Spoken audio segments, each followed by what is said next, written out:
अस्सलाम वालेकुम व्यूअर्स। आज हम बात करेंगे एवोल्यूशन ऑफ इंटरनेशनल लॉ के ऊपर, जो कि एक इंटरनेशनल लॉ जो आपका ऑप्शनल सब्जेक्ट है उसकी एक डोमेन बनती है। हम सबसे पहले बात करेंगे इसकी एवोल्यूशन के बारे में, इसके इम्पैक्ट्स के बारे में, और आज हमें इंटरनेशनल लॉ किस फॉर्म में नजर आता है इसके बारे में हम बात करेंगे। तो लेट्स स्टार्ट। सबसे पहले हम इसकी बात कर लेते हैं एवोल्यूशन की, कि किस तरह इंटरनेशनल लॉ इवॉल्व हुए over the times. International law, आपको सबसे पहले समझने की चीज ये है कि इंटरनेशनल लॉ जो है एक बड़ा ग्रेजुअल प्रोसेस है। ये एक दिन में नहीं बनता, ये ओवर द ईयर्स बनता है। आपका बड़ा ग्रेजुअल प्रोसेस है। जैसे जैसे सर्कमस्टांसेस चेंज होते हैं दुनिया में, वैसे वैसे इंटरनेशनल लॉ अपनी फॉर्म और जो शेप है वो चेंज करता है। डोमेस्टिक लॉ आपका एक दिन में बन सकता है, ये एक दिन में नहीं बन सकता, और ये स्टेगनेंट नहीं होता। जिस तरह का डोमेस्टिक लॉ आपका स्टेगनेंट होता है ना, एक दफा बन गया तो बन गया, तो इंटरनेशनल लॉ स्टैग्नेंट नहीं होता, क्योंकि सर्कमस्टांसेस एवर इवॉल्विंग है। उस हिसाब से इसको उन सारी नीड्स को केटर करना पड़ता है, इसलिए इंटरनेशनल लॉ जो है वो उसको चेंज किया जा सकता है। अगली चीज इसमें देखते हैं कि सुलह हुदैबिया हुई मुसलमानों और कुफारे मक्का के दरमियान। उस सुलह हुदैबिया में 10 पॉइंट्स लिखे गए कि हमारा अब कुफारे मक्का का और मुसलमानों का ये कोर्स ऑफ एक्शन होगा कि हम इन पॉइंट्स के ऊपर कारबंद रहेंगे और इस तरह एक दूसरे के साथ हम जो है इसको लेके चलेंगे। तो वो 10 पॉइंट्स थे जहां से इंटरनेशनल लॉ ने एक फॉर्म पकड़ी कि इस तरह भी हम जो है स्टेट्स आपस में, वो एक निचले लेवल पे एक मुआहिदा था, उसके अपर स्पेक्ट्रम में या अपर लेवल पे हम देखते हैं कि इंटरनेशनल लॉ है। अगला हम देखते हैं कि treaty between Greek city states. इधर जो है एथेंस थे और स्पार्टास थे, इन दोनों ने आपस में मुआहिदा किया। ये आपस में लड़ते रहते थे, लेकिन इन्होंने मुआहिदा किया, पीस एग्रीमेंट किया कि अगर फॉर एग्जांपल कोई दूसरी अंपायर हमारे ऊपर हमला करने आती है तो हम दोनों मिलके उसका मुकाबला करेंगे। फॉर एग्जांपल जो पर्शियन एम्पायर थी, अगर वो हमारे ऊपर हमला करती है तो हम दोनों मिलके उसको एक कलेक्टिव एफर्ट के थ्रू उसको जवाब देंगे। उन्होंने कुछ मुआहिदे बनाए, वो मुआहिदे जो है बाद में हम देखते हैं कि जाके इंटरनेशनल लॉ की बेस भी बनी। अगली इसमें चीज देख लेते हैं कि हम ट्रीटी ऑफ वेस्टफैलिया हुआ 1648 में। इसमें क्या था कि जी 1618 से 1648 के दरमियान जो था, ये यूरोपियन स्टेट्स थी एक दूसरे के साथ 30 इयर्स इंटरवॉर, इसको 30 इयर्स वॉर पीरियड भी कहा जाता है, कि आपस में लड़ रही थी वो एक दूसरे के खिलाफ। बाउंड्रीज तो डिसाइडेड थी नहीं, तो एक दूसरे के अंदर इंक्रोचमेंट करती थी। तो जब इंक्रोचमेंट करती थी तो उनकी आपस में रिजेंटमेंट क्रिएट होती थी और एक दूसरे के खिलाफ वो लड़ते थे। तो उन्होंने 1648 के अंदर नेशन स्टेट्स बना दी। उस नेशन स्टेट्स का एक कॉन्सेप्ट आ गया कि ये उसका सॉवरेनिटी का कॉन्सेप्ट आ गया कि अब ये बाउंड्रीज हमारी हैं, ये डिमार्केटेड हैं, इसको आप दूसरी जो नेशन स्टेट है इसको क्रॉस नहीं कर सकती without the consent of that particular state. अब हम देख लेते हैं कि कौन कौन से इवेंट्स थे जिसने इंटरनेशनल लॉ की ग्रोथ की। वो कौन से इवेंट्स थे वो अब हम देख लेते हैं। सबसे पहले जी देखें कि कांग्रेस ऑफ वियना हुई 1815 में। कांग्रेस ऑफ वियना में नेपोलियनिक वॉर्स जो थी, उनके बाद जो यूरोप था वो डिवास्टेट हो चुका था कंप्लीटली। लड़ के वो थक चुके थे। उनकी लड़ाई बेसिकली होती क्यों थी? रिवर्स के ऊपर, सीज के ऊपर। तो उन्होंने कहा क्यों ना हमारी जो ये लड़ाई होती है इसके ऊपर हम एक वो फ्रेमवर्क डिजाइन कर लें ताकि हमारी लड़ाइयां ना हो। उन्होंने कहा कि जो इश्यूज हैं इंटरनेशनल रिवर्स के, उनको हल किया जा सके। कि जो ऐसे उन्होंने मैकेनिज्म डिवाइस किया कि किस तरह नेविगेट करेंगी मुख्तलिफ जो मुल्क हैं आपस में इंटरनेशनल लॉ के ऊपर, इंटरनेशनल रिवर्स के ऊपर कैसे नेविगेट करेंगी। इन केस अगर कॉन्फ्लिक्ट होता है तो उनका कैसे कॉन्फ्लिक्ट को उसका सोल्यूशन की तरफ लेके जाया जाएगा।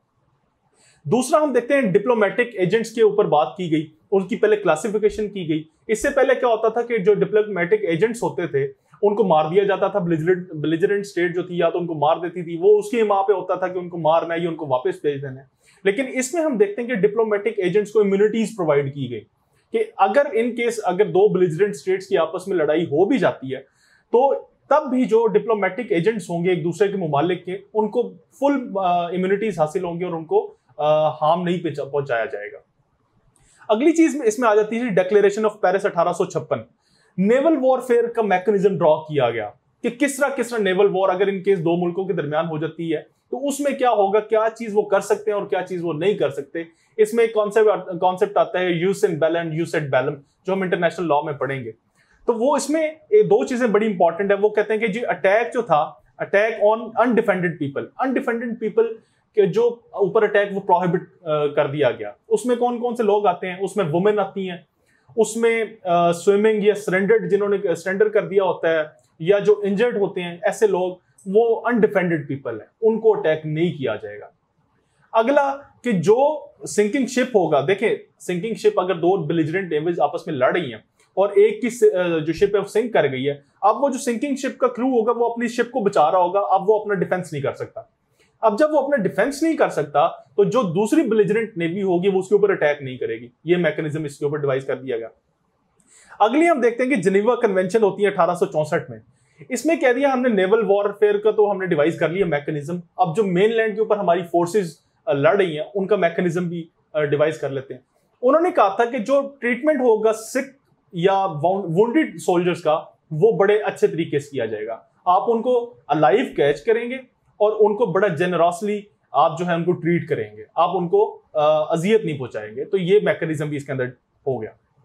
अगली बड़ी इंपॉर्टेंट ट्रीटी है जी, ट्रीटी ऑफ वर्सलेस। इसमें क्या हुआ, आप सबको पता है कि वर्ल्ड वॉर 1 को एंड करने में जो जिस ट्रीटी का हाथ था वो ये ट्रीटी ऑफ वर्सलेस थी।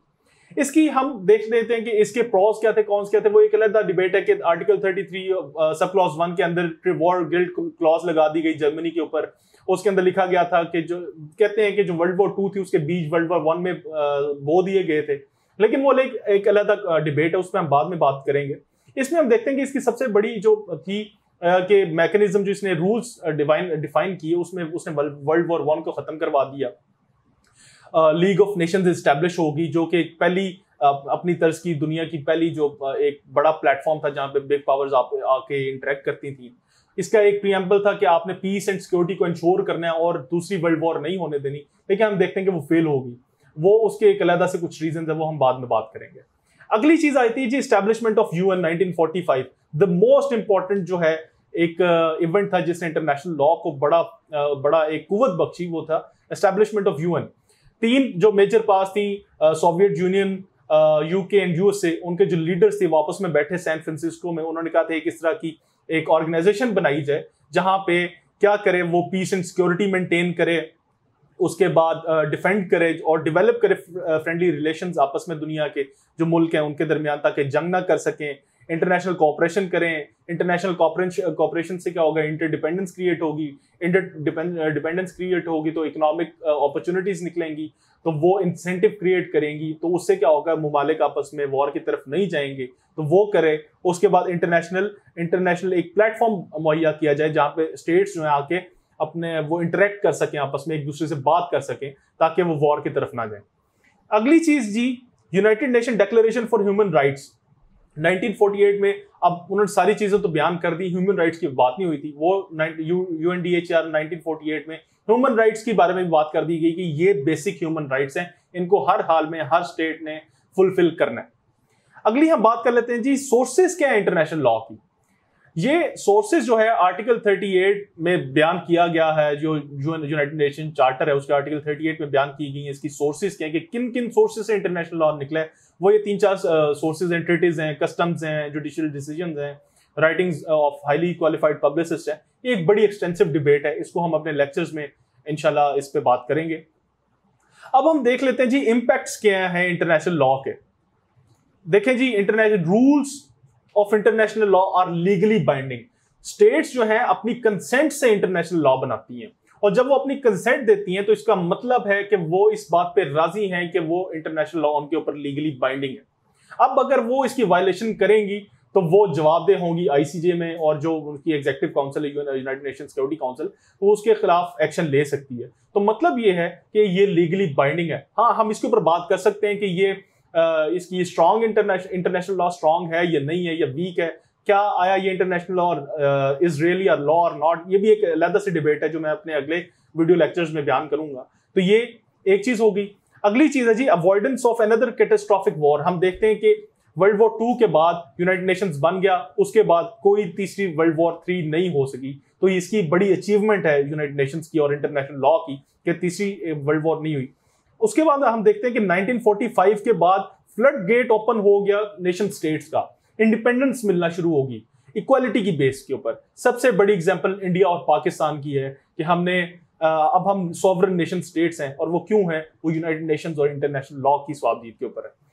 अब आईसीजे, दुनिया पहले स्टेट्स क्या करती थी कि उनको पता होता, पीसीआईजे तो थी पहले, लेकिन उसके बाद हम देखते हैं कि उसकी भी बड़ी एक सक्सेस स्टोरी है, लेकिन उसको रिवैम्प कर दिया गया, अब आईसीजे बना दी। अब जो स्टेट्स के आपस में डिस्प्यूट्स हैं वो इंटरनेशनल कोर्ट ऑफ जस्टिस, इसमें कंपल्सरी ज्यूरिसडिक्शन का भी कॉन्सेप्ट आ जाता है। वो एक अलग से एक डिबेट, एक टॉपिक है, उसके वो अलग से डिमांड करता है कि उसके ऊपर पूरा टॉपिक किया जाए, डिस्कस किया जाए।